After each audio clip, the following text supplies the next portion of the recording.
يا أيها الإنسان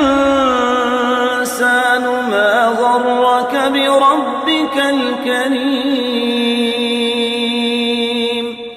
الله يا أخواني، الله عز وجل ما أوجدنا في هذه الأرض، ما أوجدنا الله عز وجل في هذه الأرض إلا ليبلونا، إلا ليمتحننا، إلا الله عز وجل يشوفنا هل نطيع وندخل الجنة أو نعصيه وندخل النار.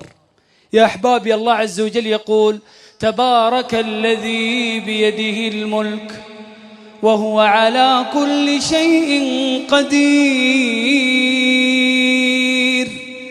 الذي خلق الموت والحياة، الذي خلق الموت والحياة ليبلوكم أيكم أحسن عملا، وهو العزيز الغفور.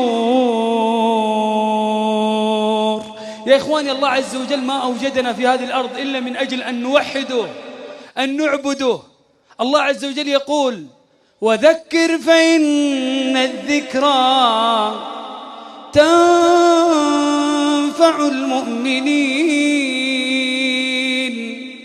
وما خلقت الجن والإنس إلا ليعبدون.